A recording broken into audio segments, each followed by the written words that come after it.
Bonsoir à tous, bienvenue dans Euronews Soir pour l'essentiel de l'actualité européenne et internationale. Voici les titres de ce vendredi 11 octobre. Le prix Nobel de la paix décerné au Premier ministre éthiopien Abiy Ahmed, récompensé pour ses efforts de réconciliation avec l'Érythrée. Il n'était pas le favori des bookmakers qui avaient misé sur Greta Thunberg, l'égérie du combat pour le climat. Peut-être une lueur d'espoir pour le Brexit. À 20 jours du divorce, le négociateur en chef de l'Union européenne a jugé constructives ce vendredi les discussions avec son homologue britannique. Michel Barnier a le feu vert de Bruxelles pour intensifier les discussions afin de sortir de l'impasse. Les Polonais sont appelés aux urnes ce dimanche pour les élections législatives. Les ultra-conservateurs au pouvoir sont donnés favoris, mais ils pourraient ne pas avoir de majorité. Au cœur de la campagne, les droits de la communauté LGBT, souvent bafoués dans ce pays très catholique. C'est notre reportage du jour. Et puis en France, le cinéma est à l'honneur à Lyon où débute ce week-end le Festival Lumière créé il y a tout juste 10 ans. Cette nouvelle édition rend hommage cette année à Francis Ford Coppola, l'auteur d'Apocalypse Now ou du Parrain. On fera le point avec notre spécialiste cinéma Frédéric Ponsard.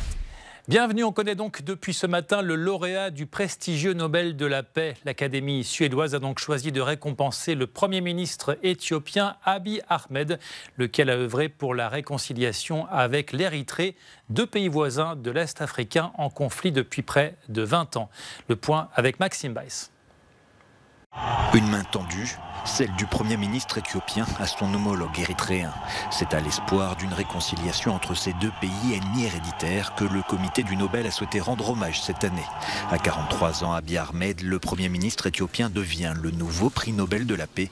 Une récompense pour celui qui a fait du rapprochement avec l'Érythrée l'une des priorités de son mandat. Quand Abiy Ahmed est devenu Premier ministre en avril 2018, il a clairement signifié qu'il souhaitait reprendre les discussions de paix avec l'Érythrée. En coopération avec Isaias Afwerki, le président érythréen, Abiy Ahmed a rapidement établi les principes d'un accord de paix pour mettre un terme à l'impasse du statu quo entre les deux pays. En 1998, la guerre éclate sur fond de querelles territoriales. Le conflit fait 20 000 morts, s'ensuit 20 années de tensions, l'Éthiopie ne reconnaissant pas le tracé de sa frontière avec l'Érythrée. Il ne fait aucun doute que certaines personnes penseront que le prix de cette année est décerné trop tôt. Le comité Nobel norvégien estime que c'est maintenant que les efforts d'Abiy Ahmed méritent d'être reconnus et encouragés. Malgré la libération de prisonniers politiques, la levée de l'interdiction de certains partis, de nombreux experts doutent de sa capacité à organiser comme prévu des élections libres en mai 2020. Le chemin de l'Éthiopie vers la démocratie pourrait être encore long. Dans l'actualité également, cette attaque au couteau à Manchester, traitée comme un acte terroriste par les enquêteurs. On voit sur ces images l'arrestation du suspect. Il s'est jeté sur plusieurs passants, faisant au moins 5 blessés. Tous seraient hors de danger. Au Royaume-Uni, toujours, l'heure tourne pour le Brexit. Le divorce est prévu dans très exactement 20 jours et il n'y a toujours pas d'accord entre Londres et les Européens. Mais un vent d'optimisme semble souffler sur les négociations, à en croire Michel Barnier, le négociateur en chef de l'Union européenne. Les détails avec Romain Gauguelin. Londres et Bruxelles se sont lancés ce vendredi dans d'intenses négociations pour tenter de sortir de l'impasse du Brexit. À 20 jours du divorce, la reprise in extremis des pourparlers signifie que les négociateurs européens et britanniques, Michel Barnier et Steve Barclay, estiment qu'il y a encore une chance de trouver une solution. Nous avons eu une réunion constructive avec Steve Barclay et l'équipe britannique. Je vais maintenant en rendre compte aux 27 ambassadeurs et au groupe directeur du Brexit du Parlement. Comme je l'ai déjà dit, le Brexit, c'est comme gravir une montagne. Nous avons besoin de détermination, de vigilance et de patience. Le vent d'optimisme s'est levé jeudi après un entretien entre les premiers ministres britanniques et irlandais qui disent avoir entrevu un possible compromis. Jusqu'à présent, l'Union européenne a refusé les propositions de Boris Johnson, mais Bruxelles souhaite éviter un Brexit sans accord. Bien sûr, il n'y a aucune garantie de succès, le temps est pratiquement écoulé, mais même la moindre chance doit être utilisée. Un Brexit sans accord ne sera jamais le choix de l'Union européenne. La question des contrôles douaniers sur la frontière irlandaise semblait jusqu'à présent insoluble. Le compromis en discussion pourrait finalement y apporter une solution. Le bilan des discussions sera fait lundi, à la veille d'une réunion des ministres européens des Affaires étrangères. C'est à la fin du mois qu'est prévu le Brexit, mais aussi la fin du mandat de l'actuelle Commission européenne. Ursula von der Leyen va succéder à Jean-Claude Juncker à la tête de l'institution. Mais le collège des 28 commissaires peine à se finaliser. Des candidatures ont été rejetées, dont celle de la Française Sylvie Goulard. Le point à Bruxelles avec Sophie Petitjean. Ursula von der Leyen risque bien de ne pas tenir les délais pour l'entrée en fonction de la nouvelle Commission européenne, en théorie le 1er novembre. Avec 3 commissaires désignés rejetés par le Parlement européen, le risque de retard dans le processus de nomination du collège des commissaires est plus réel que jamais. Après le rejet des candidats roumains et hongrois en début de procédure, le Parlement a refusé massivement la Française Sylvie Goulard. Il faut donc retrouver 3 personnalités. La Hongrie a proposé un nouveau candidat, le gouvernement roumain est quant à lui tombé ce jeudi. Côté français, on accuse le coup et réfléchit à une nouvelle personnalité. Dans tous les cas, le processus d'approbation qui s'ensuivra au Parlement risque bien de prendre plusieurs semaines. On ne peut plus prendre pour acquis qu'Ursula von der Leyen deviendra la prochaine présidente de la Commission européenne. Son équipe doit être approuvée par une solide majorité du Parlement. Or, à l'heure actuelle, Mme von der Leyen n'a pas d'équipe, elle n'a pas de majorité en faveur de son agenda politique. La décision du Parlement de rejeter les candidats est considérée par beaucoup comme un exemple de démocratie. De nombreux députés étaient furieux que les dirigeants européens imposent von der Leyen à la présidence de la Commission européenne alors qu'elle n'est pas issue du plus grand groupe politique du Parlement, le PPE. Le processus de validation nous a donné un aperçu de ce qui pourrait se passer au cours des 5 prochaines années. Le Parlement doit être écouté. Les chefs d'État ou de gouvernement doivent se rendre compte qu'ils ne peuvent plus imposer de nom ou d'agenda politique sans le soutien du Parlement et d'une majorité d'eurodéputés. La balle est maintenant dans le camp d'Ursula von der Leyen qui doit convaincre les pays manquants de lui faire des propositions crédibles, après quoi le Parlement devra encore se prononcer. Et le temps presse. Il y a des élections législatives ce week-end en Pologne. Le parti ultra-conservateur Droit et Justice au pouvoir depuis 2015 devrait arriver en tête selon les sondages. Un parti qui s'est attiré de nombreuses critiques ces dernières années, notamment de l'Union européenne, pour des atteintes à l'état de droit. Ça cible les minorités sexuelles, en particulier la communauté LGBT. C'est notre reportage du jour. Chaque année, les mêmes images de violence. De Lublin à Varsovie, revendiquer ses droits en tant que personne LGBT ne peut se faire que sous la protection de la police. En Pologne, la communauté gay fait plus que jamais l'objet de persécutions, de quoi alimenter pour ses membres un climat de peur. Il y a des attaques lors des marches, mais aussi dans la rue quand vous portez, je ne sais pas, un pantalon rouge ou que vous semblez gay. La très catholique Pologne demeure l'un des derniers pays d'Europe à ne reconnaître aucune forme d'union homosexuelle. Le parti Droit et Justice au pouvoir en a même fait l'un de ses axes majeurs de campagne.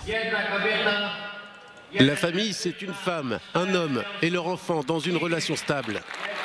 Une vision très restrictive de la famille, en accord avec les positions d'une église toujours aussi puissante dans le pays. 92% des Polonais se déclarent ainsi catholiques, l'un des taux les plus élevés au monde. À l'approche des élections, des personnalités religieuses ont lancé des attaques cinglantes contre les personnes LGBT. En août, l'archevêque de Cracovie, la deuxième plus grande ville de Pologne, a ainsi qualifié la communauté gay de peste arc-en-ciel.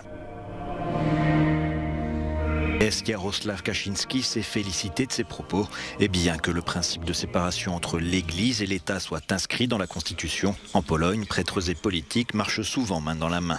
Une situation dénoncée par la coalition de gauche dans son programme pour les législatives. Notre coalition, la gauche, appelle à une société plus ouverte, plus tolérante et sécularisée. Nous devons avoir une séparation effective entre l'Église et l'État, car l'Église impacte les politiques polonaises depuis de trop nombreuses années.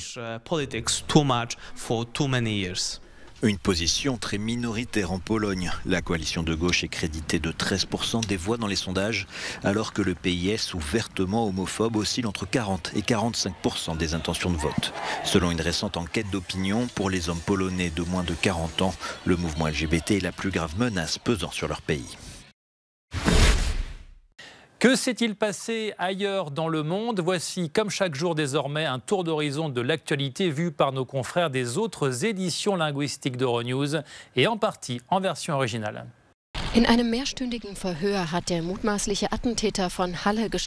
L'équipe allemande revient sur les images du tireur de Halle transféré en hélicoptère au siège du parquet antiterroriste. L'homme avait tenté mercredi de pénétrer dans une synagogue où il aurait cherché à commettre un massacre. Il a finalement abattu une passante et un jeune homme dans un restaurant turc. Il a reconnu avoir mené cette attaque pour un motif antisémite. El gobierno español pone fecha a la exhumación del dictador Francisco Franco. Notre bureau espagnol se penche sur l'exhumation de Franco qui devrait avoir lieu d'ici le 25 octobre. Annonce faite par le gouvernement socialiste espagnol qui estime que l'ex-dictateur n'a pas sa place dans ce gigantesque mausolée. La famille de Franco a déposé en vain plusieurs recours pour s'opposer à cette exhumation. La dépouille doit être transférée dans un cimetière proche de Madrid où repose l'épouse de Franco.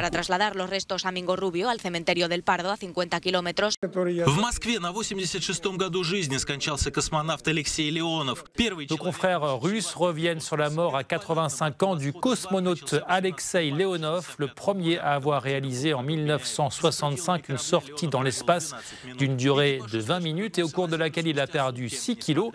Il s'était dit surpris par la profondeur du silence, le noir du ciel et le soleil aveuglant. Il sera enterré dans un cimetière militaire près de Moscou.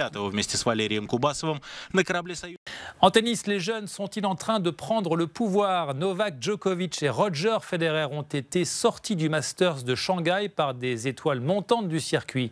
Pierre Michaud.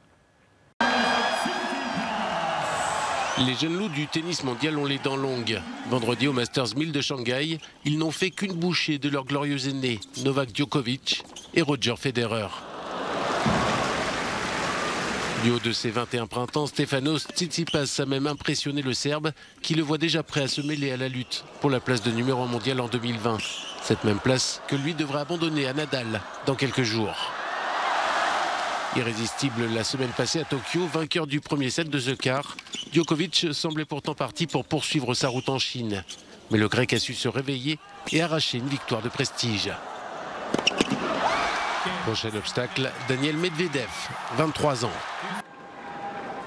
La nouvelle vague s'est également écrasée sur Roger Federer et ses 38 ans. Le Suisse a livré un beau combat à l'Allemand Alexander Zverev. Il a même sauvé 5 balles de match dans la seconde manche. Mais il a commis beaucoup trop de fautes directes. À 22 ans, Zverev décroche la plus belle victoire de sa carrière et défiera Matteo Berrettini, 23 ans, pour une place en finale. Allez, on termine ce journal par du cinéma. Début ce week-end à Lyon du Festival Lumière, créé il y a tout juste 10 ans en hommage à des pionniers du cinéma, les frères Auguste et Louis Lumière, tous les deux nés à Lyon. On retrouve dans la salle de rédaction Frédéric Ponsard du service culture d'Euronews. Bonsoir Frédéric. Vous allez suivre pour Euronews ce festival qui a sa particularité. Oui Julien, c'est un festival unique en son genre en France et en Europe, puisqu'il s'agit d'embrasser l'ensemble de l'histoire du cinéma, des grands classiques et également des films plus récents, voire contemporains, puisqu'il y a aussi des avant-premières dans ce festival. Et puis l'idée majeure, c'est de remettre un prix Lumière aussi à un grand nom du cinéma. Alors le premier d'entre eux, ça a été Clint Eastwood, il y a 10 ans. Et depuis se sont succédés Pedro Almodovar, Miloš Forman, Ken Loach, Quentin Tarantino, mais aussi des acteurs comme Jane Fonda, Catherine Deneuve ou encore Gérard Depardieu. Alors Frédéric, l'an passé, le festival a décerné le prix Lumière à Jane Fonda. Qui est à l'honneur cette année ? Alors, Cette année, c'est Francis Ford Coppola qui va être le récipiendaire du prix Lumière. L'auteur de Apocalypse Now, des Parrains, un grand nom du cinéma s'il en est. Et autour de ce prix Lumière, il y aura un certain nombre d'invités prestigieux.